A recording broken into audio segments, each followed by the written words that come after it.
This is the Protestant Libertarian Podcast, a project of the Libertarian Christian Institute and part of the Christians for Liberty Network. I really hope that you guys enjoy today's show.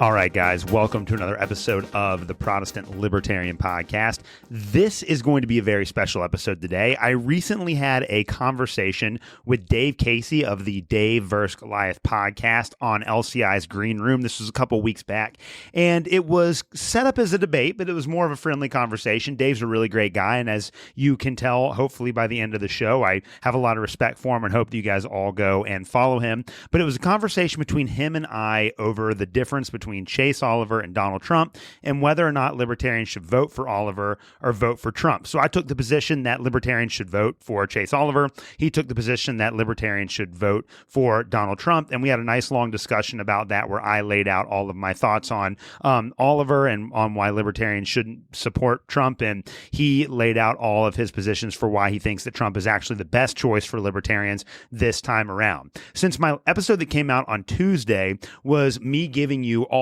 of my in-depth thoughts about why I, as a Christian and a libertarian, cannot support Donald Trump, I thought that it would be really good for you guys to hear the other side. And for those of you that did not catch the LCI Green Room live stream, this is a great opportunity for you to hear from somebody why they would vote for Donald Trump as a libertarian and the advantages that that Dave believes that libertarians might have if they vote for Donald Trump in this election cycle. So again, this show is all about big ideas here, and I want everyone to be able to hear both sides of every debate. And I thought that Dave did a very good, very reasonable, very thoughtful presentation on why he believes that libertarians should vote for Trump. And I want you to hear what Dave has to say about this. So as always, it was moderated by Jacob Winograd, and I thought that this might be a good counter presentation to the one that I gave on Tuesday. So this is going to be Dave Casey's Libertarian Case for Trump. Please go follow him and support him. He does some incredible work. He's a really good guy, a really principled libertarian, and I think he's going to have a lot of great thoughts on why he believes that libertarians can and should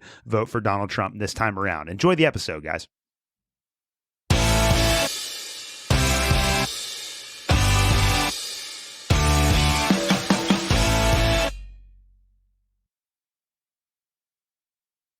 Well, good evening, everybody, and welcome back to the LCI Green Room. I'm Jacob Winograd. I'm the host of the Biblical Anarchy podcast here at the Libertarian Christian Institute, part of our Christians for Liberty network. I'm glad that you guys are watching tonight. Those of you who are watching live, those of you who are watching afterwards as well. We're going to have a pretty good conversation, I think, tonight between two friends of mine. They're kind of meeting for the first time, but I've known both of these gentlemen for a little while.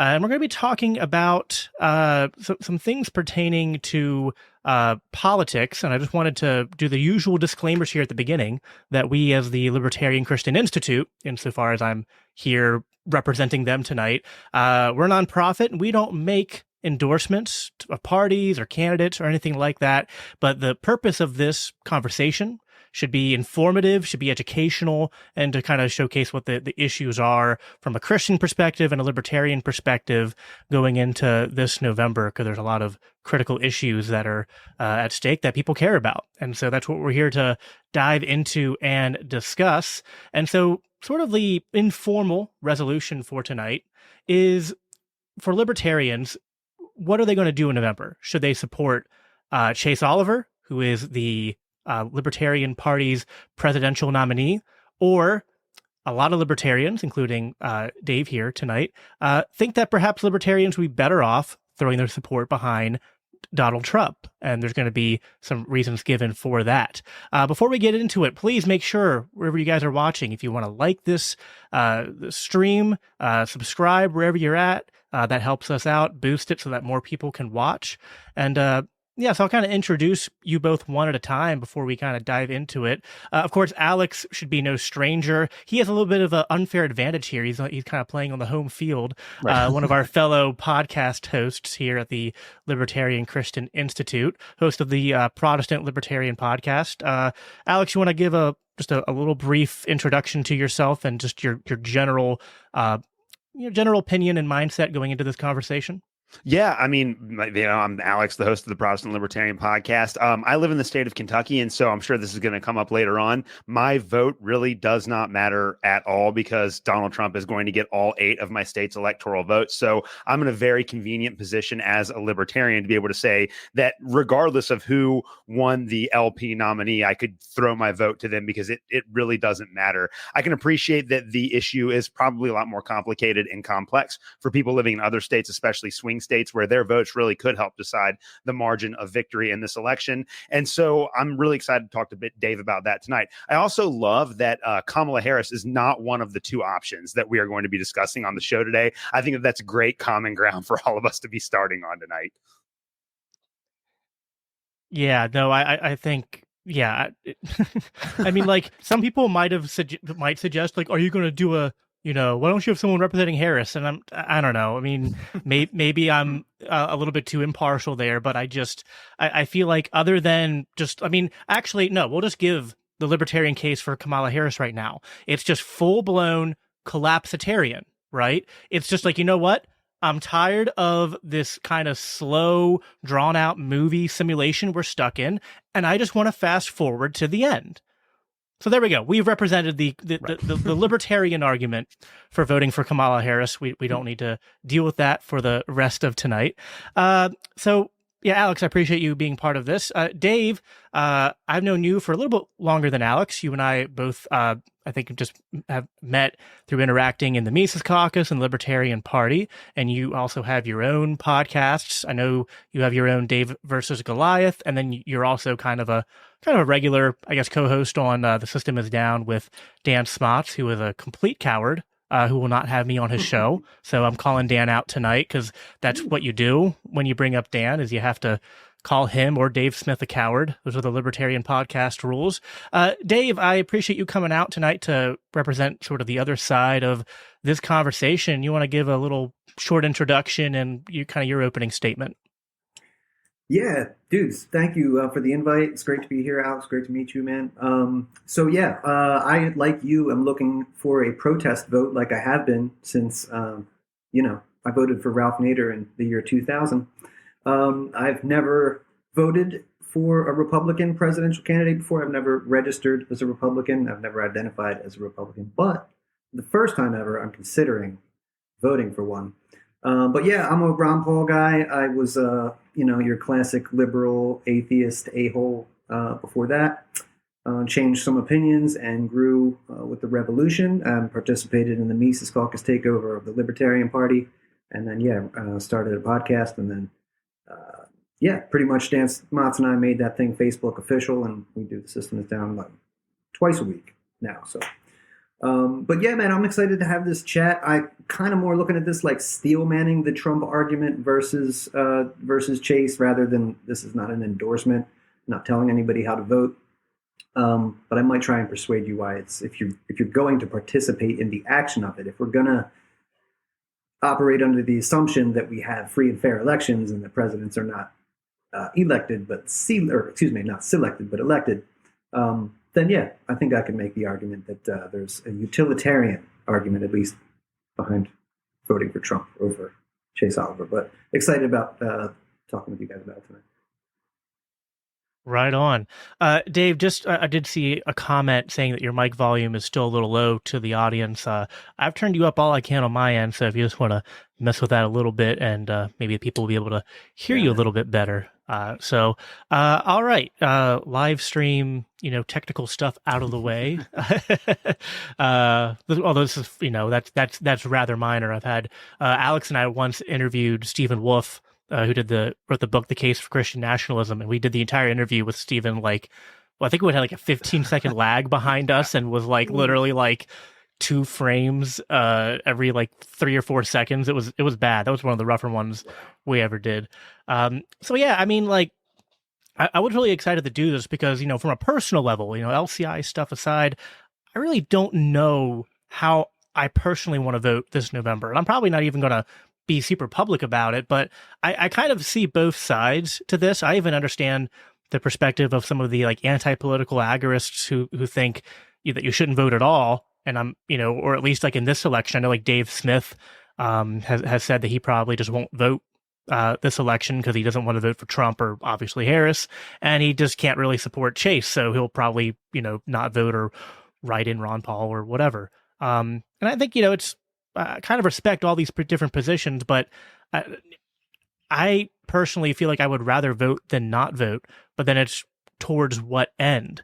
And so I guess kind of to kick it off, we're all libertarians here. We've all, supported the Libertarian Party through, various means or for various reasons. And some libertarians will kind of make the case that even if you don't like the Libertarian candidate, that Libertarian candidate is almost always going to be better than any of the duopoly candidates, unless it was like Ron Paul himself. But we all know that the Republican Party would never let him actually win a nomination fair and square. So at that point, you're kind of left, if you're going to vote, well, then you might as well make it a protest vote that goes towards something, and voting for a third party candidate at least helps with ballot access and kind of, can help build momentum towards something. So is that a major consideration for you, Alex, and to you, Dave? Is that something where you feel like that isn't perhaps the most important thing this time around, and kind of kick it off from there? Yeah, Dave, if you want to start this. So I'll be honest with you guys. You said ballot access. I know that's a big one. It's a big Libertarian Party buzzword, and that is not something that I am personally hyper focused on. I'm not saying it doesn't matter. I'm not saying that. Not trying to take away from any work that people do, hustling, getting signatures and that stuff. By the way, I did do this. I'm not just armchairing this. I did the thing, did the takeover, ran one county chair, did that for 2 years. So I participated in all this stuff, tried to get candidates, tried to get out there, tried to build a party, all that stuff. And I do really believe that the party has a lot of potential and actually a lot of political power. And I think that some people are exploring that in really new, creative ways. And I'm excited about that. But I really feel like after my 6 to 7 years trying to rehab this and turn it into something that can be useful for the liberty movement, I think that a lot of that has us spinning on the hamster wheel. Just being real with you guys. This is all, by the way, this isn't like anything new. If you go check out the Project Decentralized Revolution, like the presidential stuff, this is not heavy in there.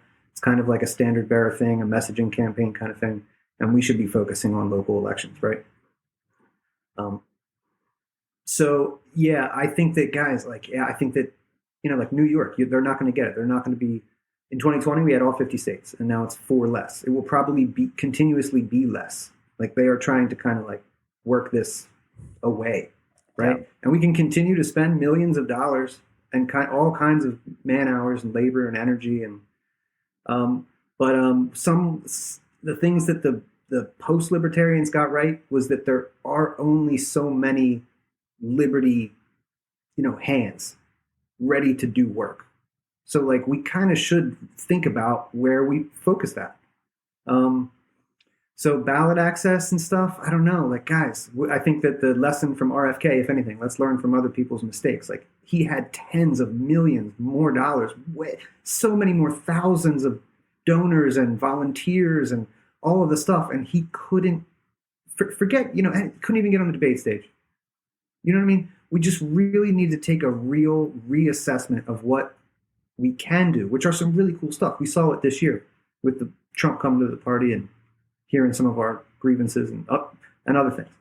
No, I think we really need to rethink this, and I think we need to put an emphasis on liberty, lobbying for liberty. How can we leverage stuff? Look at Colorado, look at what Angela's doing, and kind of take cues from those people and go from there. Yeah, Alex, what do you think about that? Dave just said he doesn't think ballot access is really the number one consideration here. What are your thoughts?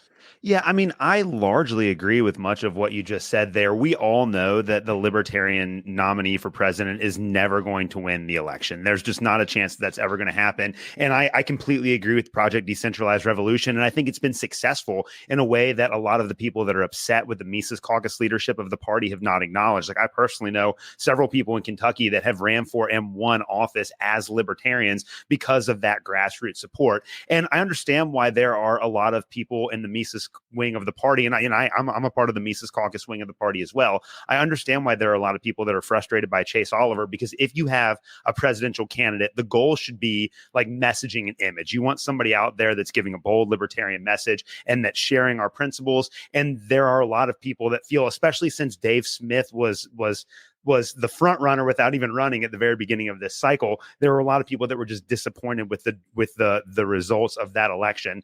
I mean, I definitely understand we don't want to waste a lot of money on these presidential runs, but I also know that in a state like Kentucky, where we have a very corrupt Republican Party at the state level and a lot of people that have natural libertarian leanings, I think that having another option on the ballot at the end of the year and making it to where that candidate actually has some traction, I think that would give a lot of people that are in that mind space the I guess permission to think that they could vote for somebody other than a Republican. I mean, if you look, and again, a lot of this has to do with what state you're in too. And I think we were talking about this a little bit at the beginning of the show. Like, for people that live in swing states or that live in deep blue states, the calculation might be different. But in Kentucky, we have Rand Paul and Thomas Massie. There are a lot of people that want libertarian solutions, and I just want to give them as many options as possible.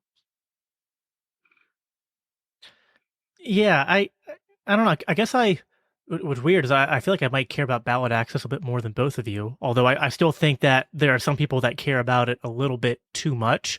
But yeah, I think it probably depends on the state, might affect the calculus a little bit, because some states, I know the presidential election doesn't even really impact them, so maybe that wouldn't be a concern for you. But I guess maybe we should dive a little bit into just what are the issues with Chase and why, because some people might go, well, I mean, how bad can he be if they're not like, if, well, let's face it, we a lot of us live online or we're heavily involved in this, so like we kind of know already. But there's a lot of people who are, libertarians or libertarian adjacent, who, like, probably don't know much about this and are kind of like, okay, like, why would you guys not vote for a libertarian? What's the deal there? Dave, do you want to get into maybe what the major issues are with Chase that you think are deal breakers, or that are concerns that make it hard for you to want to vote for him as a libertarian candidate? Sure.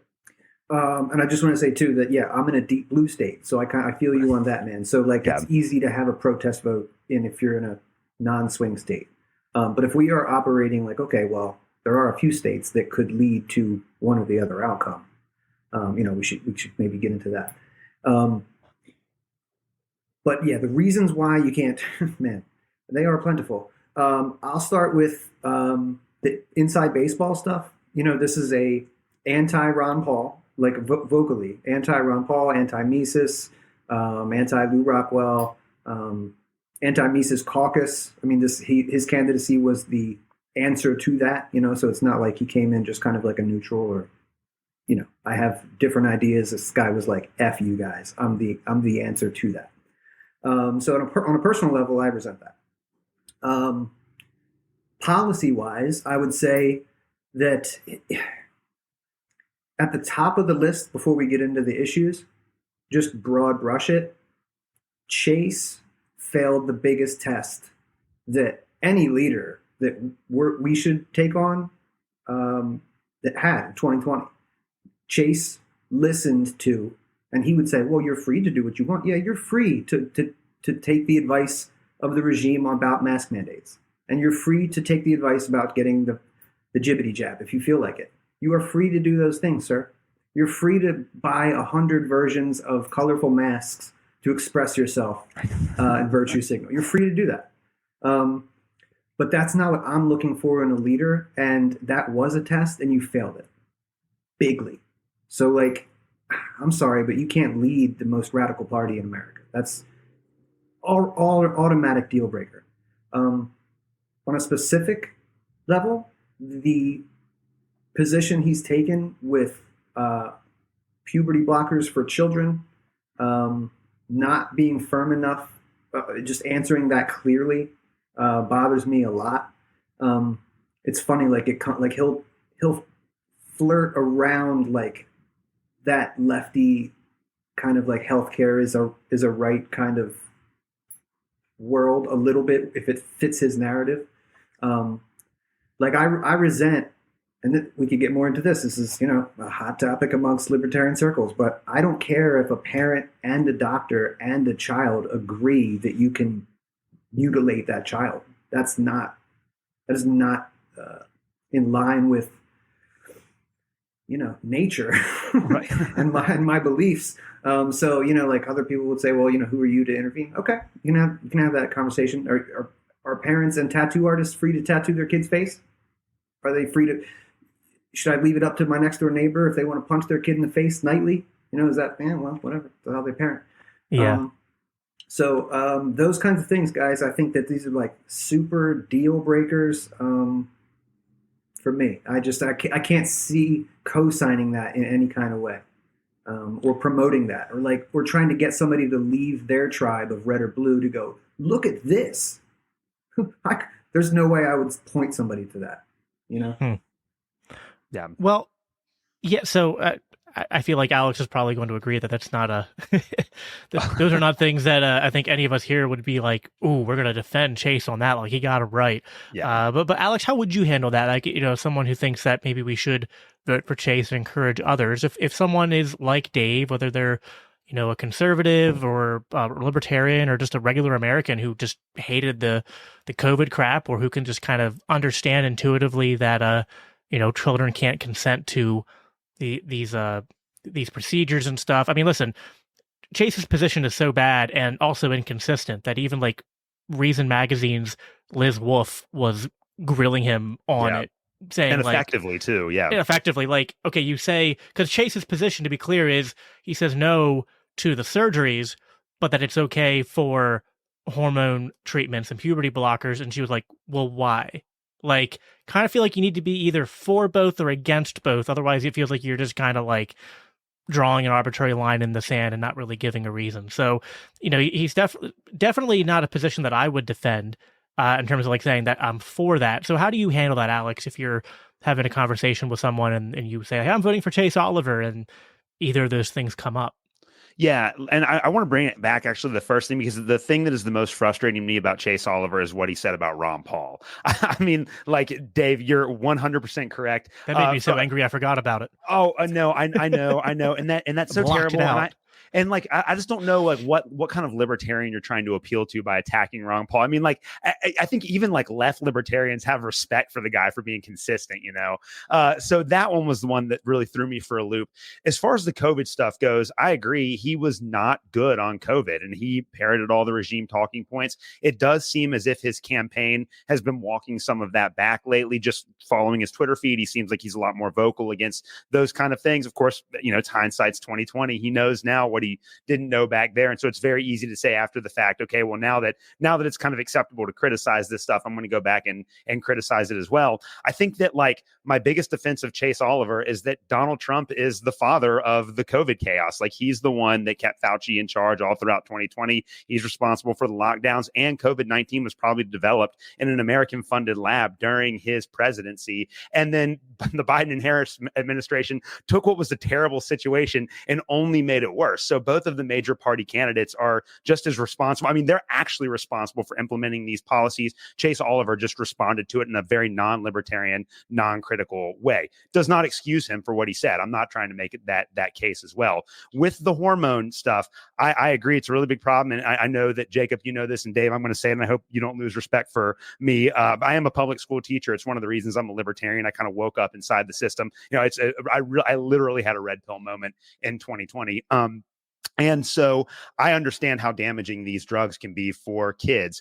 I think that if you look at the way that Chase Oliver has framed his position on healthcare on his website, he wants to open up the healthcare to the healthcare system in America to the free market. I mean, the reality is, and we all agree, we all understand this is true. We have socialized healthcare already in the United States. Like, we don't get to make decisions as consumers as to how we access healthcare. And I think that a lot of the reasons why puberty blockers, as well as antidepressants and ADHD medicine, are being pushed on kids is because the FDA has created a regulatory framework in which a lot of pharmaceutical companies and medical complexes make a killing giving these mostly unnecessary drugs to little kids. And so I think that if we did truly have a free market, and Chase Oliver does seem to believe that he wants a free market in healthcare, a lot of those problems would solve themselves, because you wouldn't have all of the negative and harmful incentives that come with having a socialized healthcare system. I think that would be the way that I would deal with those. And he is the one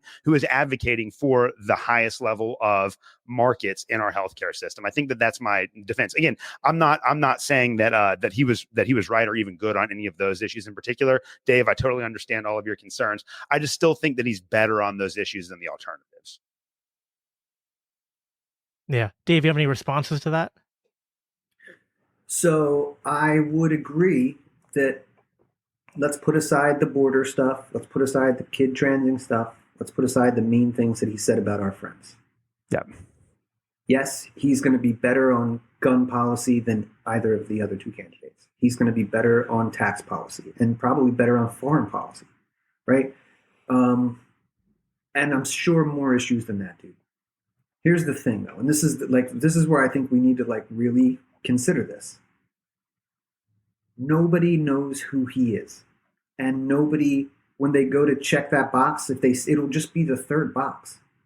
Like, we've had a real problem. This isn't Chase's problem; he didn't start this, but since the beginning, we've been the third box. We get the third amount of votes. We get millions of votes. We always have, between 10 and 20,000 members, though.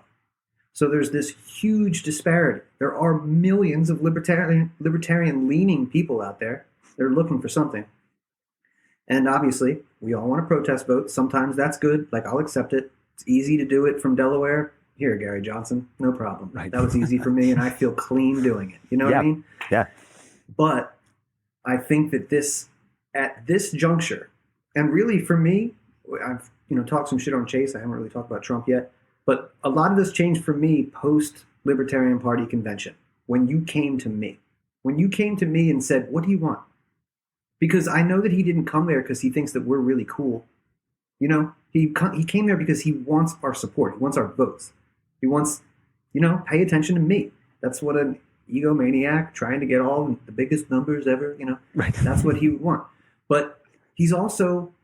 I know he's a liar. Everybody's like, oh, he promised these things. Who cares? It's Donald Trump. It's like, yeah, but he's also the deal guy. He's done this very, very publicly, multiple times. I'll end the Department of Education. I'll free Ross Ulbricht. CBDCs are dead on arrival. Leave abortion to the states. These are huge libertarian wins, moving the ball way down the field, dudes. So to go back to those swing states, you and I can play, dude, in Kentucky and Delaware, it's whatever. I love the idea that I can go, fuck you, Joe Biden, in your state, Trump, motherfucker. You know what I mean? Sorry for cursing on the show. I should watch that. I will in the future. But I'm looking for, a little bit of middle finger action with my vote. I always have. And in this election, it feels like, in the beginning we were joking Kamala's not in it. That's because that's not a protest vote. We all feel that in our hearts. Literally, she's the sitting, essentially, number 2 in charge, but yeah, that's been everything that's been happening. You're responsible for that. Not to take away from what you were saying, Alex, about how Trump kicked off warp speed and how he still champions it. And dude, this is all true and awful. Bump stocks, awful. Talking about, we won't fight any stupid wars, but then, we'll bomb the crap out of them the next day. This is who you're dealing with. But at the end of the day, from a utilitarian perspective, as the great Janet Jackson once said, what have you done for me lately? Kamala she won't go on your podcast. She won't go on Theo Vaughn. She won't go on Lex Friedman. She won't entertain you, come to your events and go, what's bothering you? So I know that that's not much, it's a promise from Trump, but I would ask you guys, how much more is a promise from Trump worth than a promise from Chase Oliver, who physically cannot, there is a 0% chance that, I know his policies are good. Your policies are good, Alex. My policies are good. Jacob's policies are good. But we need like somebody who can actually change policy. And for the first time ever, there's a guy who came to us, came to our little 1% party and went, okay, what's up? I think that that's really historic and like maybe deserves a second look. Yeah, I will say one of the most compelling reasons to vote for Trump when I'm thinking about this in my head, and some of the promises he made, I'm kind of like, yeah, I don't know. Like when he said we're going to put a libertarian in his cabinet, I'm like, yeah, but like Trump's definition of a libertarian could be so broad that it could just be like, you know, some lukewarm Republican who's like, oh, yeah, I'm a libertarian, you know, it's like, you know, oh, Ben Shapiro, I'm a libertarian, and puts, you know, someone like that in his cabinet, and it'd be like, oh, okay, that was, you know, not that helpful. But I forget some of the other promises. The free Ross one is the one that honestly is the most enticing because it's kind of a low cost to him. And I know he kind of already tried to do it before and kind of it just didn't work out because he waited too long. So, and even if he doesn't, it would be an opportunity to increase, because like after the convention, there was such a huge spike in the conversations around Ross. And even since then, Trump has name dropped Ross. So I don't know, like I really want to see Ross Ulbricht freed in my lifetime. That'd be amazing. And so I think that's a pretty like, you know, I know Chase wants Ross free too, but is a vote for Chase going to go towards that, or is a vote for Trump going to go towards that? So, you know, that's something where, you know, I mean, put it this way: voting for Chase is a low risk, low reward. Voting for Trump seems to be a low risk, potentially high reward. My kind of seems the point that Dave seems to be making there. So, I mean, what are your thoughts on that, Alex? What, you know, is there anything on the other side of the ledger that you're thinking of in response to that?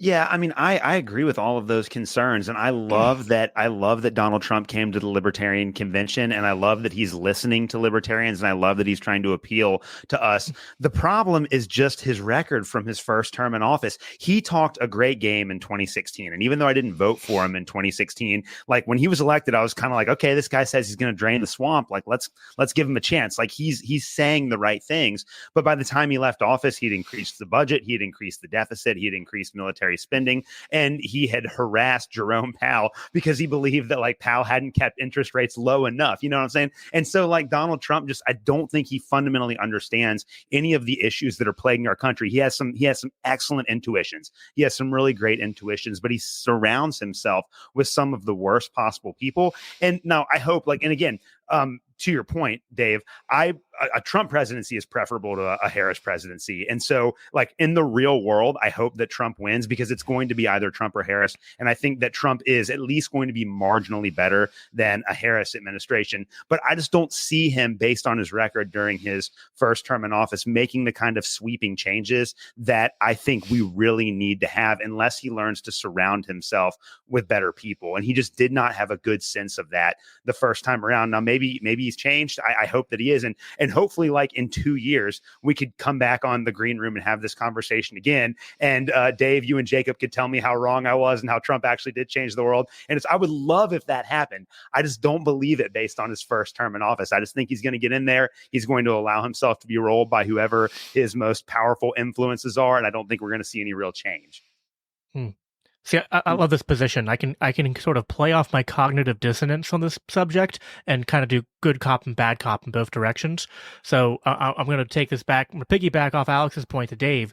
Everything Alex said, and then also one of the knee-jerk reactions I get is that I feel like I get this icky feeling jumping back into the we got to vote for the lesser of two evils. Because I think even as Alex said, and I'll grant, yeah, like Trump's the lesser evil. I would much prefer, you know, to live under 4 years of Trump than Harris.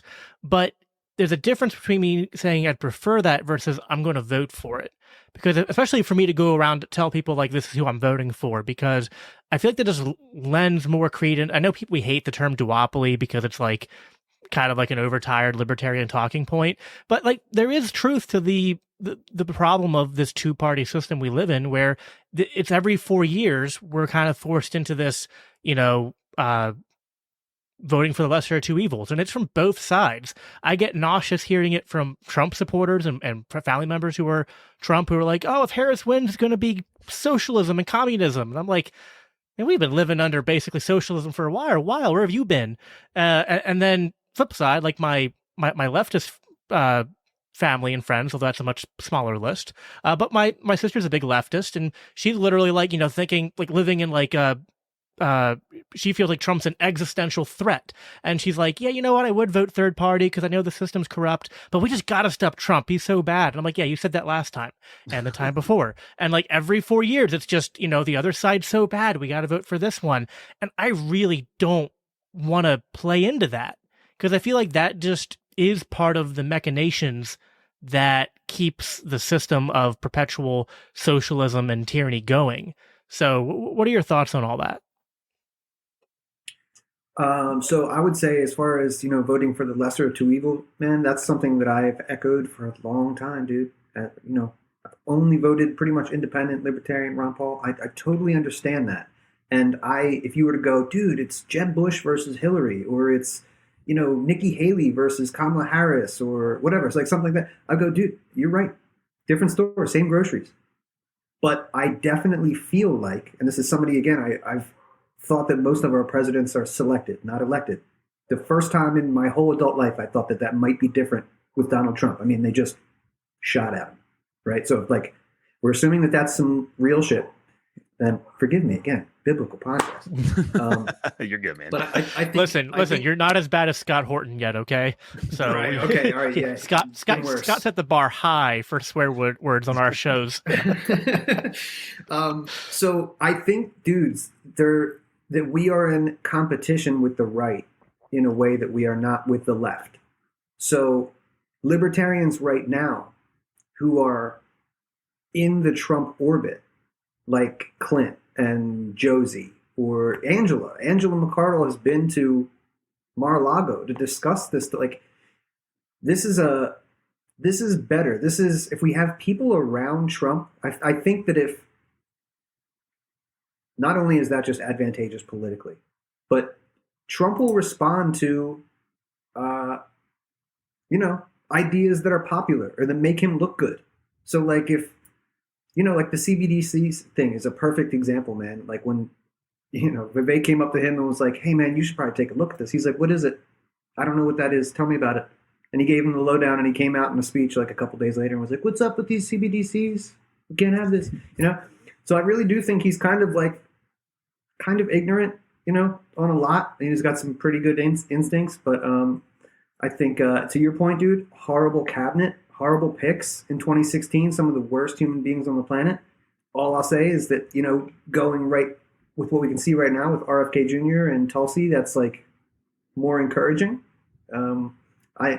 If Kamala has, Dick Cheney and the Clintons and the Obamas, I'd rather hang out with Tulsi and RFK Jr. We were talking about, people are concerned with the healthcare system. It's just they don't really want the answers. They want to just like fix it. You know what I mean? That's why libertarians have that uphill battle to just wait. How about we give you no money for anything? Right. Yeah. It's a hard sell. Yeah, absolutely. Yeah, and that's where I totally understand that, and I've said this to a lot of people. If I was living in a swing state like Ohio or Pennsylvania, my calculation would be a lot different. Like I would really have to take all of those things into consideration. There is, I think, a greater degree of promise this time around with Trump than there was in 2016, at least from a libertarian perspective, because, like you said, it does seem as if the people that are in his orbit now seem to have more liberty-minded ideas. It's just a matter of whether or not he's going to keep those people in his orbit if he is going to be elected to office. And I think that that's the real challenge. I think another aspect of this for me, which makes it easy to support Chase Oliver, given the fact that like it doesn't really matter who I vote for at the top of the ticket, is that there are a lot of like progressive Christian types that I interact with online that are just all sold out for Kamala Harris. And she's all about peace and justice and truth and, the whole thing. And the problem is like every time someone posts that, I have a picture saved on my phone of Kamala Harris at an AIPAC rally And I just post that because it's just so obvious that she represents the party of perpetual war and the party of perpetual debt. Like, she is the antithesis of everything that these progressives say that they believe in, but they're all going to go and vote for her in November anyways. And so as a Christian who believes like that we should always be against war and that everyone should be given a fair chance and that we shouldn't give the power to control the value of our money to some of the wealthiest and most corrupt people in the world, it's really easy for me to pull the trigger for Chase Oliver in November and say, look, like I vote in a manner that's consistent with my principles when I'm debating with these progressives that I want to bring closer and closer to the libertarian side. It's like, look, you call yourselves Christians, but you voted for a literal war criminal, and I haven't done that yet. And that's a part of my reservation with Trump. I definitely understand the political calculus. It would be different if I was in a different state, but I also like being able to say that like I voted for Chase, and so like I'm pure, you know what I'm saying, like ideologically, which I know is not necessarily practical or pragmatic, but it does serve in terms of evangelizing to the progressive types that have sold out for Harris. It does serve a function for me in that way. And at the end of the day, I mean, I live in Thomas Massey's district, so I'm going to vote for Thomas Massey. Like, he's the guy I'm voting for. Dude, totally jelly over that. That's pretty awesome.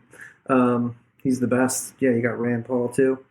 So it doesn't bother you though that like I'll admittedly, dude, mass murder is, you know, I can't believe I was going to say this. I guess mass murder is worse than, you know, what they're doing to these kids, but like that is some of the worst stuff. Yeah. And you know what, man? Like, I'm on a Christian podcast right now. Like, I've never identified as a Christian, but I have felt, I've joked about this on the podcast I do with Smots. Like, I felt like I've owed the Christians of the 90s an apology because, you know, there's been a slippery slope on a lot of things that I just didn't see coming or thought that they were ridiculous claims and, come to see these things. It's just like the gradual degradation, demoralization of society. Like, it just is kind of like a race to the bottom. And they really do use, our natural empathy, and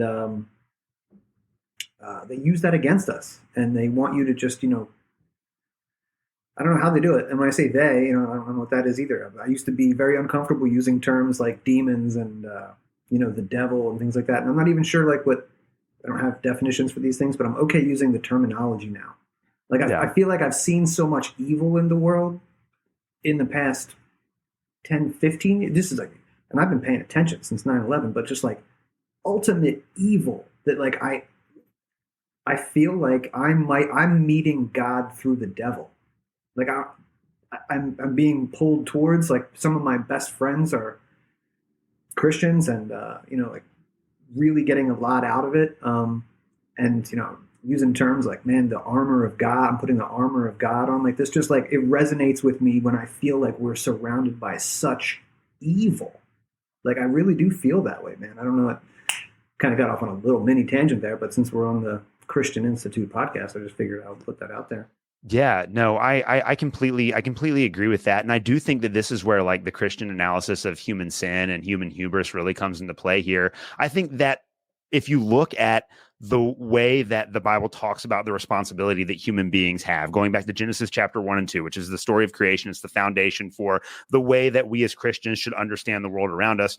God creates this world and he rules as king over us. He gives human beings the responsibility of exercising his dominion over creation. So we're in charge of creation, but the one thing that God did not give us the responsibility as human beings to do was rule over other human beings. That was never supposed to be a part of the calculation. And I think that it's when human beings in Genesis chapter 3 decide that they're going to try to be like God and take that power upon them, that's when everything goes south. And if you look at the large arc of the biblical narrative, it really is just one long story of human beings trying to oppress other people through power, which is why I think the libertarian answer to a lot of these social problems is also deeply founded in the Christian tradition. And I think that so many of these evils, like the transitioning and the hormones for kids, I think that when very powerful people are trying to maintain their power, they will do whatever whatever they can to maintain that, whether that's propagandize millions of people into believing that it's okay to mutilate their kids or give them substances that are harmful for them, whatever it takes for them to hold on to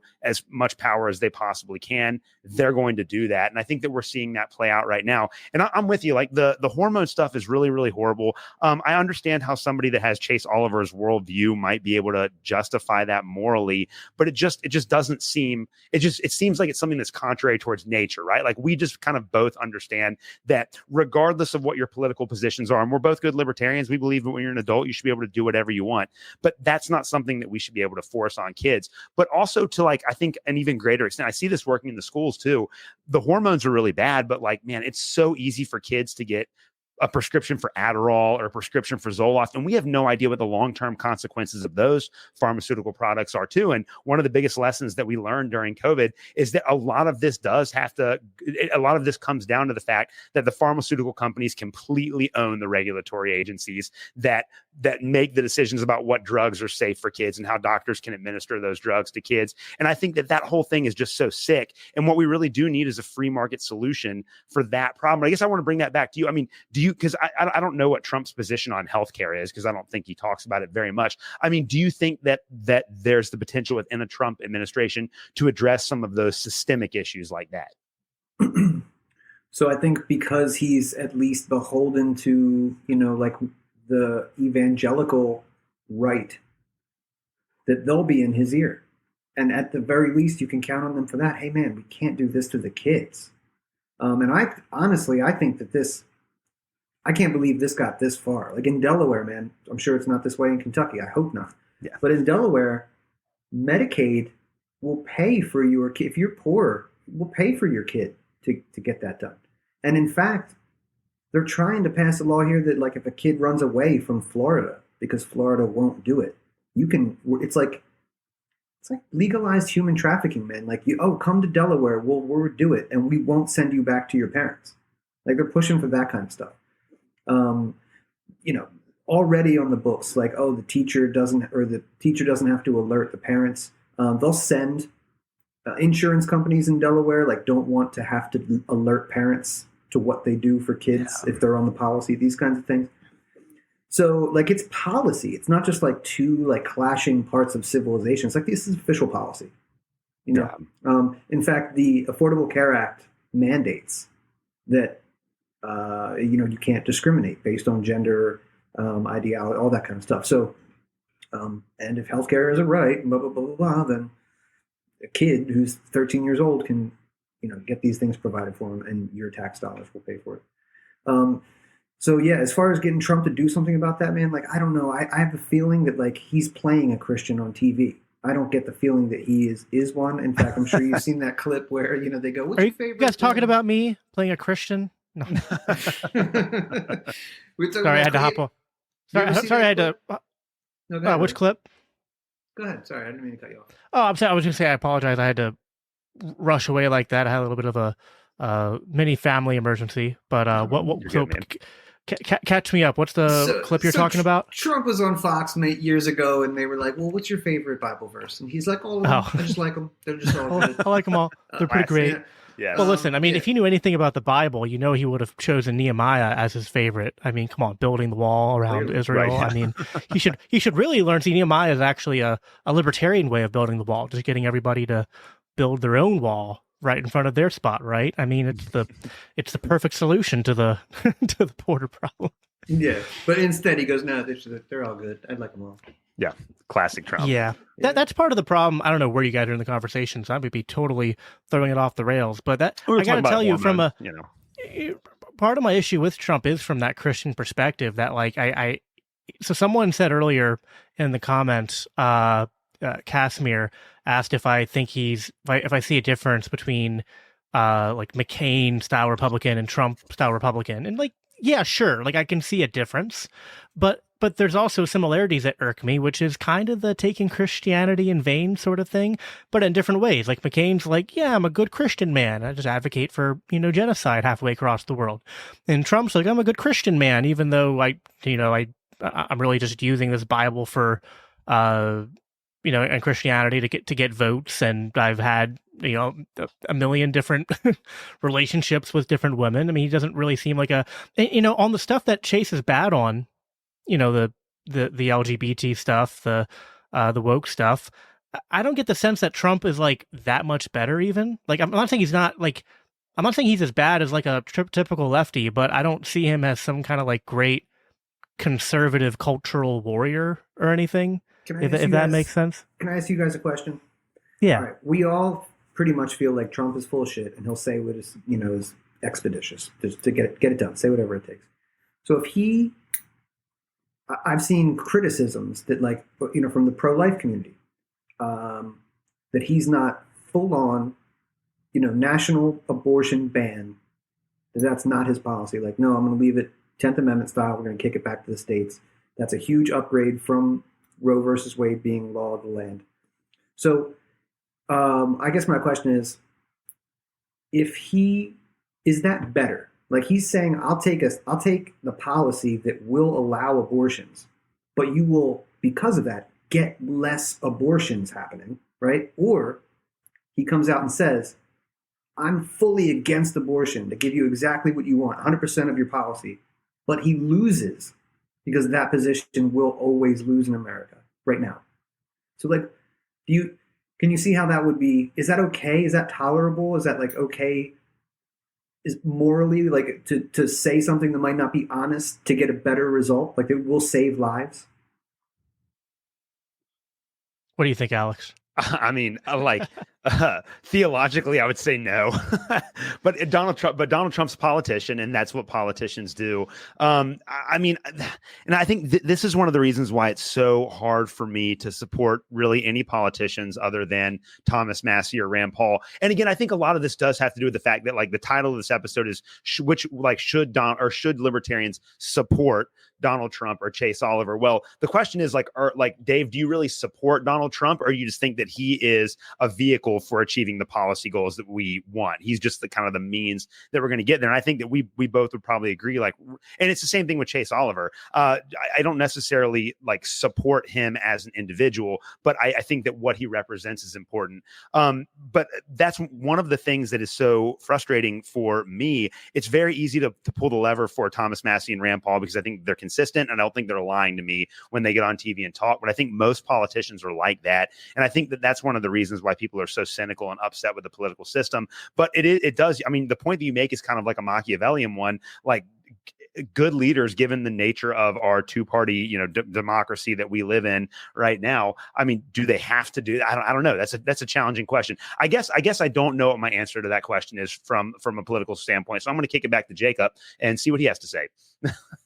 Yeah. That's okay, from a pure strategy level, I can understand the logic of what you're saying, Dave. I guess to me, it's always we're evaluating who we're going to vote for. And there's also two things here. There's who am I going to vote for, and am I going to be public with that vote and support? I can see an argument why a libertarian could go up there, at the they're in front of the ballot, and they're like, man, I really don't know who to vote for, and they just go, you know what? I think Trump's better than Harris. I'm just going to vote for Trump. Don't like it, but I'm just going to do it. I think it's just the better option this time around. I don't think voting Chase is fine. It's not nothing to go out there and be like, I'm going to support Trump. I think libertarians should support Trump. I think that he's the guy we should be rallying behind. Now, I could say the same things about Chase, but I suppose there's on one hand, it would certainly be easier, right? So I have a natural bias because my crowd, I guess the right-wing Christian, sort of environment that I'm in, it's a lot easier to do Trump defense. But I think it goes back to kind of what I said earlier, which I missed your response for. So this might be rehashing things a bit, but anytime I start to think about maybe supporting Trump, I just feel like I'm kind of enabling the sort of the psychologically conditioned fear response that people have that makes them vote for Republican year after year after year. And I just, and again, even though I'm in the right-wing environment, just with my church and my social groups, the reason I wasn't always a righty, I was a winger for a long time because I hated the sort of like Republican conservative environment I grew up in terms of the politics of it, because it was kind of like every 4 years they had this mindset. And when I found out about the truth, I found out about the truth about like, our foreign entanglements from like high school age. And when I found out that it was Republicans and neocons that were largely responsible for that, I lost respect for conservatism and Republicans and all that. And I think that's why right now I'd like to vote for Trump again, even though I do see a difference between him and maybe a typical Republican on certain things. I feel like still I'm kind of playing back into that that sort of like, cult-like tribalistic mentality. Whereas voting for Chase and telling people, you know what, like, I don't even like Chase, but I'm voting for him simply because I am not going to support this system that has propagandized us to continue this cycle every 4 years where it doesn't matter who we vote for. What wins is the American government. What wins is the surveillance state. What wins is the military industrial complex. Like, no matter who wins, a lot of these constants remain. And I just don't see, even with some of the, like, even if Trump delivered on some of his promises, I don't even know if, which to me seems like a big if, I don't really know that would make any meaningful impact. I think we would all agree the solution does have to be more local, right? That's like the Mises Caucus idea. It's a decentralized revolution.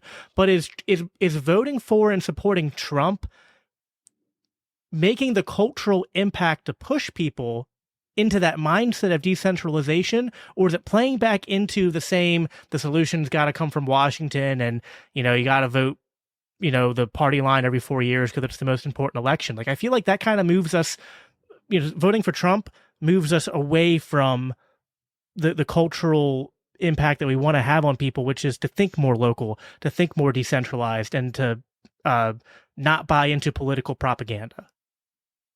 So those are my thoughts. I don't know if we should use our vote as a way to propagandize the public. Like, that's kind of what we're doing right now. That's what podcasts are for, and all the books that people are writing. You could do anything with that. You don't need a presidential candidate for that. Young Americans for Liberty does that. FEE does that. You could just do that. So running candidates, man, I don't know. I would look at that a little bit differently. I don't know. What do you think, Alex? Yeah, I mean, I definitely understand that. I think a lot of it has to do with the motivation of the person that's voting. People vote for different reasons, and they have different calculations for voting. And it does, like we've said multiple times on the show, depend on which state you're in. I do think ultimately, given the reality of the American system, yes, theoretically, we have a federalist constitutional republic, but we know that we're actually the world's biggest empire, right? And that's just the way that things are. And so I do think that there are libertarians that could go and vote for Trump because they believe that ultimately the policy conclusions that his administration will come to would lead to more decentralization in the long run. So I definitely think that you can make that calculation and that would be a fair inference.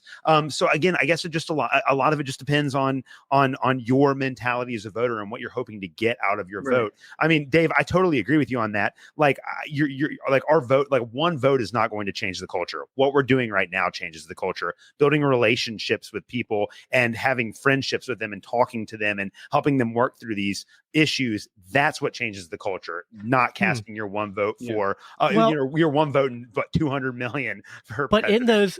In those conversations, when you tell people how you voted, that's part of that equation, isn't it? Like, I feel like if I'm telling people that I think the system is been designed to work against us, that I think the solution's local, that I don't identify with Republicanism or the Democratic Party and all that, but then they know at the end of the day, I still voted for Donald Trump. It's almost like they think I'm just a quirky Republican. It's kind of what my fear is, you know what I mean? And they're going to be like, oh, okay, Jacob's got some weird fringe ideas, but at the end of the day, he kind of votes the same way I do. So they're not really going to be intrigued to look any closer. Whereas when I have conversations with people, my friends and family, right or left, and they hear I'm not voting for either of the two major party candidates, that opens up the door for more conversations, especially when they hear, like, I've been able to flip things around to be like, hey, I'm thinking about voting for this Chase Oliver guy because even though I kind of hate A, B, and C over here, X, Y, and Z, like the war, the Fed, and like the war on drugs, like I think he's really spot on. And I think those are things that really matter. So I don't know. Like, I guess I might disagree with what you're both saying there. I think, like, okay, yeah, does one vote make a difference to the result? No, but like your vote and how you talk to people, I agree. Yeah, it's about building relationships and communicating, but like part of that is telling people how you voted or how you didn't vote. But right? Are you worried about the way that it'll make you feel or the way that people might look at you if you vote for Trump because you know the stigma that comes with that? Because I understand that. That's very close to white guilt. That's like Republican guilt. You come from like I'm not really, no, I mean, I wouldn't be worried about it because I don't I'm pretty sure 95% of my family and church congregation and non-libertarian circles would be voting for Trump. But you've kind of rebelled against that. Okay, like so Smots, he lives in like a rural area, so that's like he grew up in that. His dad was a pastor, so he kind of rebelled against that, and it's kind of like, I live in like a blue area, so like the libertarian culture here is more conservative because it kind of just like goes against the grain, right?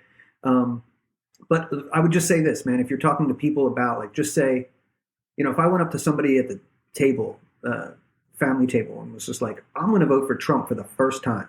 I bet you that some of the people at that table would be like, why would you do that? Trump's such a loudmouth buffoon. I would go, yeah, but, and then I would read that list of things that he said he was going to do. And I'll say this too, you guys, I'm sure you read Spooner, you know your Constitution. We can bro down with constitutional conservatives. We can get down with anarchists. And there's so much common ground that you wouldn't even be like picking stuff apart, right? So that's what I would play on. I would go like, okay, I'm going to vote for Trump because when he came to my convention, he said, I'm going to crush these Marxists. It's a evil doctrine. I'm going to get these deep state criminals and thieves out of government. Like it was, you guys should go back and watch that. The last 5 minutes of it particularly, I would challenge you to find anything more libertarian from any former president or Chase Oliver and Mike Tremont. Just a couple minutes of straight up fire. Now, I know it's just rhetoric. It's just a speech that was probably written for him by somebody, to cater to us. But the fact is that he came and he said it publicly. So much good stuff, dudes. So that's why I would say, like, hey, man, I'm not a fanatic. I don't have a red hat. You don't catch me on, Facebook yelling MAGA country or whatever. I'm just strictly utilitarian, kind of, like pragmatic about it. I'm like radical in my party. Like I wanted to have Dave Smith. If I couldn't have that, give me the most radical guy you got. But if you're not going to give me that, if you robbed me of my protest vote, which to me, that's what they did, then I'm going to have to look elsewhere. And that's pretty good. Some of the stuff that he's been saying lately. And by the way, we just talked about, the war on drugs. He just said, national cannabis decrim.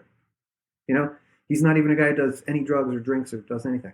Hasn't he also said like death penalty for drug dealers though? Yes. Or is that? No, he definitely said that. And I'm sure that, keep an eye on the guy, but I'm pretty sure he means, we got to watch the fentanyl coming over, these guys, using shipping containers and stuff. Probably sure. Not. Yeah. Some are good people though. Right. Hey, there's good people on both. That's it. Both sides. Very fine people on both sides. Well, and here's I think from my perspective, the reality is that whether you choose to support Chase Oliver or Donald Trump, you're supporting them because you're a libertarian. Like it's ultimately about the principles, it's ultimately about the ideas, it's ultimately about the policies and the vision for the future. And the reality is that the vast majority of American voters are completely ignorant about policy, or they maybe only know one or two things about one or two issues that are very important to them. They don't think about public policy from a holistic perspective like libertarians do, because their policies are based on nothing more than political power. They're not based on principles like us. And so for me, like living in Kentucky, there are a lot of people that have a natural libertarian bend to them, and they vote for Donald Trump because in their minds, he represents anti-establishment. Now, he didn't run that way, or he didn't rule that way, but he represents anti-establishmentarianism. And so, or anti-establishmentarian, he represents an assault on the establishment, and he's just a giant middle finger to the people that are in power. And that's the reason why they vote for Trump. And then on the left, you have people that are going to vote for Kamala Harris because they believe that she represents fairness and equality and all of those kinds of things. And that's the only reason why they're supporting them. So it's all about rhetoric, even though neither of these candidates have actually delivered what their voting base expected that they would. And I think that this is what gives us a great opportunity as libertarians, regardless of who we vote for, to say, look, you like Trump because he's anti-establishment. Here are the things that Donald Trump has done that have actually been anti-establishment. Let me show you more. Or if you're talking to people on the left, you can say, look, you want a more equal and a more just society. Here's the way that your candidates have screwed this up. Let me show you that there's a different way to think about these issues. And I think that we can help bring people towards that middle ground. And I actually think, I mean, going back to what Dave was saying, I think that, like, for me, if I was going to vote as a libertarian for Donald Trump, all of my friends in Kentucky understand that I am a hardcore libertarian. If I went and told them that I was going to pull the lever for Trump, they would have questions for me about that. But that would also be a platform for me to explain to them, well, I'm voting for Donald Trump because I think that in the future, directionally, this is the best decision that I could make. And I think that that would actually open up some conversations that could be productive and push people in my life closer towards the libertarian worldview that we believe everyone ought to have. So I do think that, Dave, to your point, there is a strategy there that could be effective at bringing people closer into our philosophical camp. I guess I can see how you could spin voting for Trump. I feel like I would just, me personally, I'd probably not pull it off. Oh, yeah. Sure. Although, so I feel like most of this time I've been maybe a little bit too unfair towards Dave. I've been punching his way a bit more often. But you know, I can punch the other direction too, which is, you know, something, Alex, I think you'll appreciate. You know, you and I have had a lot of conversations with the paleocons, guys like Stephen Wolf. I've had conversations with I'm blanking on his name right now. Andrew Wilson, the guy does the Crucible and is on the whatever podcast a lot. And you know, we have our disagreements and we've hashed those out, but there also seems to be a contingent on the right who are embracing more of that, like, anti-interventionist, anti-deep state, anti-surveillance state, sort of, you know, old Pat Buchanan style conservatism, which still has some issues in my opinion, but, like, I'll take that over, you know, Ben Shapiro, John McCain, neoconservatism all day long.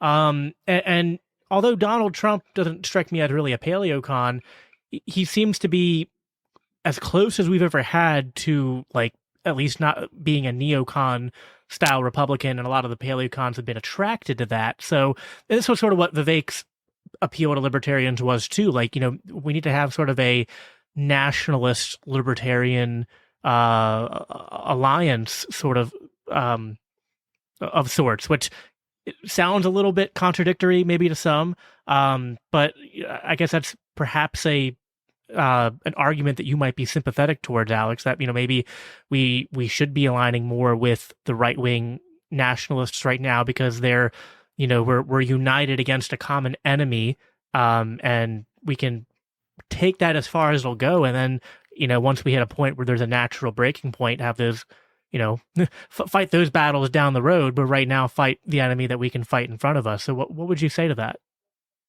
Yeah, I mean, I don't disagree with that. We were talking on our LCI text thread this week about the way that after Dick Cheney came out and endorsed Kamala Harris, Stephen Wolf, our Christian nationalist friend, was absolutely destroying the neocons on Twitter. And the reality is that even though progressive Christians say that they are anti-imperial and anti-colonial, like, they only support politicians that want to give more power to the American empire. And so some of these paleo-conservative types, they're actually anti-imperial. Like, they really do want to scale back the American military presence overseas. And they have a lot of values that are very similar to our own in terms of decentralization, localized control, individual liberties. And so I think that we should be trying to build bridges with these people. We should be saying, like, look, this is what we have in common. Let us help you. Let us help you complete these ideas that you have. It's just like with Stephen Wolf. I feel like almost everything that he wants could be completed through canon law. And as long as people have the ability to freely enter and exit a contract, then it's totally compatible with libertarian philosophy. We just need to try to build those bridges. I think that's a really important job for us to do. So I agree with that. I'd love to hear what Dave says about that, though, too. I'd probably agree. Yeah, so I think this is something that it's one more argument for voting for Trump. Like, you want Trump to be in office. He or Kamala is going to be in office, right? We want him to be there because we will be within 2 to 3 degrees of separation from him. And this is where our power lies. If you can, he said, and Vivek did too, capital L, libertarian, very specific about that. So, I mean, that could mean Peter Thiel, and that I'm not sure what that could be good, it could be bad, who knows. But capital L libertarian, putting in the cabinet. Nicholas Sarwark. Yeah, right. Could be the one. I doubt it. He's already a Fed. I mean, Bill Well. Right. Yeah. Exactly. Right. But I think that that's our best bet, man. Just like having people that have his ear. And you mentioned Ben Shapiro, dude. This guy and his operation and people like that have been controlling the narrative for the better part of 10, 15 years on that side. So you have to make something better than that. You have to make something more appealing. Yet we have to start seeing, people that talk about the Constitution. Trump's talked about some good stuff. He never talks about liberty, man. Never talks about the Constitution, the Bill of Rights, and the importance of that. It's usually about kicking ass, big numbers, big polls, like that.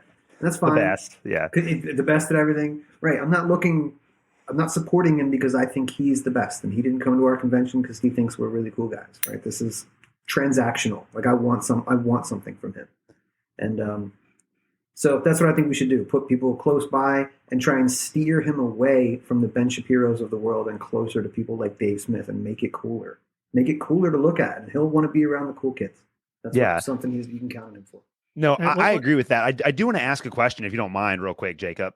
Yeah. And this is the one, because again, it's like we said before, I'm not under the illusion. I'm sure there are some libertarians out there that are, but I'm under no illusion that Chase Oliver is going to win or even really have a meaningful impact in any state. I mean, libertarians have covered the spread in the swing states over the last couple of elections. It'll be interesting to see how that plays out.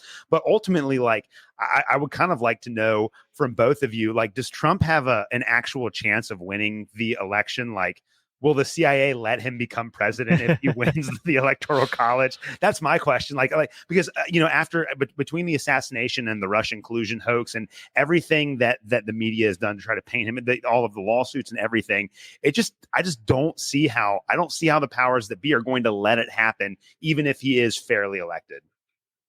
Go ahead. What do you think, Dave? All right. Yeah, I would say, dude, if that's true, if we're operating under the assumption that we have, there is actually peaceful transfers of power and there are actually different power sections vying for this control, okay, then the people who have been doing this to him and persecuting him and just shot at him, they should lose. We should make sure of that. If that's the reality, then we can't just throw all that in the corner and go, well, duopoly, left, right, basically the same. No, wait a second. Like, this is ultimate evil here. Like, if we're operating under these circumstances, if you could look at it a different way, and I can absolutely entertain the fact that at least maybe since his ear got popped, he seems like he's been a little different. His footing is a little different. It would be very possible that they got to him and were like, hey, man, we didn't have to miss. Like, you want to be the guy? Like, you haven't heard him talk a whole lot about January 6th lately. You know what I mean? I actually heard him use the term like alt-right or hard right the other day. You've got these people on the hard right. You've seen the Antifa on the left. You've got the hard right. Like, he is not what either side thinks he is. He is the New York shrill, commercial. Definitely critical. Agree with that. Yeah. Right. That's what he is. He's not the hard right, hard left. He will say what it takes, whatever it takes. That's why he always does commercial guy for board games, credit cards, restaurants, whatever. That's what he does today. So I think it's very possible that he is becoming the establishment guy. I'll give you guys this and I'll pass it off. AIPAC doesn't seem angry that Donald Trump is going to be the guy. Seems like they're actually quite for that. Yeah. So I mean, that's pretty much all you need to know. You steel manned what my response was going to be, which was that I can kind of see Alex's concern, but I can see the opposite thing going. Like, I don't know, like, are slopes that damaging to the Secret Service, or is it, because sometimes I'm almost wondering, maybe the establishment wants us to vote for Donald Trump. Like, I can't tell. Like, Feels like there are psyops within psyops within psyops, man. Like, it's hard to, like, I want the simulation to be reset because I can't keep up with it anymore. That's a really good point, man. Listen, I'm serious. I've talked about this on Smart Show a lot. Like, I used to get I'm an old head. I'm 43. I remember the propaganda back in the 90s. In the 80s was only American flag waving Rambo, Schwarzenegger, like Superman, like all the He-Man. It was just like masculine shit. America, F yeah, we are the best, number one. That changed at a certain point. The propaganda went to like demoralizing stuff. Now it's all the drag stuff and the LGBTQ, America sucks and America is racist and all, it's very demoralizing. Go back to Yuri Brezhnev. Over generations, you are just broken down, and they've gotten us to the point where it feels like you got me yearning. Just give me that American flag. I want to wave it so much. Like they've turned it around. So it has maybe spurred on some, your worries about nationalistic tendencies and things like that. And absolutely be very skeptical about, the devil coming into your church. The government's been coming into churches for, 70 years, but they really did a number on the evangelical churches in the 80s. Yeah, and they effed up the black churches, in the 60s and, through the 80s. But, don't let those guys in because they're steering things too, those mega churches and whatnot. Yeah. Yeah. Well, I feel like we've covered a lot of ground here tonight. I feel like we've done a good job at sort of representing the arguments for and the objections against both of these candidates and why libertarians might want to or not want to support either one of them. I don't know if it's gotten me closer to really making a decision because I can really see both sides here, and I literally argue with myself and find myself flip-flopping back. I think at the end of the day, what matters is that no matter how any of us vote, that we do try to spin what we're doing in the same direction. And I feel like that's what we sort of fostered here tonight, was a spirit of like, maybe at the end of the day, we all three vote the same way or three different ways. But what we're all trying to do is channel that towards liberty and channel that in ways that work off of each other rather than against each other. And I'd like to see the liberty movement do that more often. Unfortunately, I think some people have more than just Trump derangement syndrome. I think there's a bit of always, even when I disagree with the Mises Caucus, there's always been a lot of Mises Caucus derangement syndrome as well, because every interaction I've ever had with Mises Caucus people has been like this, has been, people who are very thoughtful, who don't even all agree. I mean, Alex is a Mises Caucus guy from Kentucky who is, at least before the conversation, thinking about voting Chase. I don't know if Dave's changed his mind. He can let us know here in a second. And Dave's thinking more Trump. And I'm like, I have no clue. So I just think this is all really interesting and hopefully very thought-provoking and educational for the audience today. Alex, I'm going to give you a chance for like a closing thought here, and then Dave, and then we'll get out of here. Yeah. Dave, this has been a really fun conversation. It's awesome getting to know you, and I've really had a blast tonight. So we're going to have to do something like this again soon. I think ultimately I have respect for people that vote on principle and for people that have reasons for why they cast their vote. One of my really good friends in 2016, he was a huge Bernie Sanders supporter. And instead of shifting to Hillary Clinton in the general elections when Bernie Sanders lost, he voted for Jill Stein because he felt that she better represented his political views. I have nothing but respect for somebody like that who's informed and they want to vote for someone that has their principles. So whatever you decide to do and whoever you decide to vote for, just make sure that you're voting for them for the right reasons. I think ultimately that's what really matters. Well said.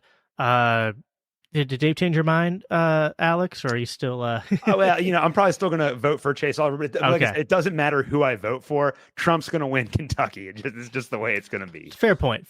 Yeah. Dave, go ahead and give your closing thoughts here. Also, Alex, I should have told you to plug your stuff. Protestant Libertarian Podcast. Go check out Alex's show. It's incredibly underrated, and I don't. Do I have the award for the most appearances on that show, or actually, I got to be up there? You were number 3. The running gun battle right now is between Lori Calhoun from the Libertarian Institute and Cody Cook, but you're close. I love Lori. I have not had her on my show yet. I need to get her on. She's incredible. She's wonderful. One of the smartest people I've ever met. Yep. Dave, go on and thank you for being here, Dave. This is your first time on any of my shows, and I appreciate that. We'll definitely have to do something again soon sometime. But go ahead and give your closing thoughts, and then plug your stuff too before we get out of here. Yeah, man. Jacob, I appreciate the invite, brother.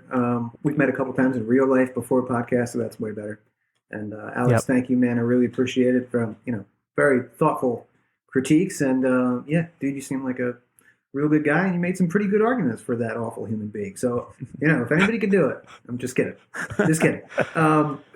No, I'm definitely not here to, vouch for Donald Trump. So I hope nobody got it twisted like that. And I don't believe that, my vote has a whole lot of weight to it. Most of it, if I'm talking about, I feel like when people talk about their vote in America, they feel they're the guy who's been saving up some money and goes to the car dealership to buy a new car. And he just wants to be treated like, royalty when he walks in there because he's a consumer. And but they don't really give a shit. Like, they don't care about our vote, especially if we live in Delaware and especially if we live in Kentucky. But this is kind of like the good part. And, dude, I do appreciate, we probably are voting for different guys. But it's good to have healthy debate. I love talking with libertarians, but it's not, we agree on enough stuff. Let's kind of sharpen the steel a little bit there. So, man, I appreciate the time, and I'm just trying to keep that Ron Paul revolution alive, man. Wherever he goes, I'm going to just blow on the embers a little bit. If I see him over there, I'm going to go over there and just nurture that for a little bit. And if it's over here for a minute, you'll catch me over there. And, if the Democrats ever become the party of the people again and they flip sides again, you'll catch me over there. I cut my teeth when George Bush was the president, and the people on the left were talking about, ending wars and doing the right, those were the days. Those were the days, man. Right. Those were the I missed the anti-war laugh. They were cool. They were cool, man. And that's why, that was my political awakening after 9/11. No war. No, you don't get to murder people. We can talk about, domestic policy after we decide not to murder people overseas. But, agreed. 100% agree with that. Right. Yep. Thank you both. Oh, and where can people find you at? Yeah, you can find me on Twitter at Dave vs. Goliath 1, and you can support my YouTube channel. I'm trying to get those rookie numbers up. Tomorrow I'm interviewing Angela McArdle, so we'll talk about some FOIA requests and Donald Trump, I'm sure, and, all kinds of, drama. Who knows? We'll see. Awesome. Some war rallies we got coming up. So. Oh, yeah, those are coming up. Well, thank you, Dave and Alex, for both of you coming and having this lively exchange. And thank you, everyone who tuned in to listen. Before you hop off, please make sure, if you haven't already, to like this video wherever you're watching it and subscribe. If you haven't, try to do at least 1 or 2 live streams a week here on these channels. So, and then make sure you go to libertarianchristians.com and you can find all our articles there and all of our podcasts there as well, including mine, the Biblical Anarchy podcast, as well as Alex's. So that's all we have for you tonight. I'll be back here, I think, very late tomorrow night, having a conversation with some other buddies of mine who are going to be a little bit more, I don't know, probably disagree with me a little bit more strongly than the two gentlemen here with me tonight, but it should still be a good conversation. That's my friend Hody and Jeremiah, who's in the comments. And then next week, I think it's next week or the week after, I'll be hosting a debate on Malay, if Malay is an ally or a enemy. That's next Saturday. There's going to be hosting a debate on different libertarian perspectives on Javier Milei, so that should be pretty exciting. So stay tuned for that. But that's all I got for you guys tonight. So take it easy, keep up the fight, live at peace. Talk to you guys next time. Thank you for listening to another episode of the Protestant Libertarian Podcast. If you have any questions or comments, please reach out to me at theprotestantlibertarian@gmail.com. You can also find me on Twitter. You can follow me at the handle @ProLibertyPod. Again, that is @ProLibertyPod. And you can also visit me at theprotestantlibertarianpodcast.com. At theprotestantlibertarianpodcast.com, you can also support the Christians for Liberty Network and the Libertarian Christian Institute. Thank you guys so much for listening to this episode, and we will see you next Tuesday.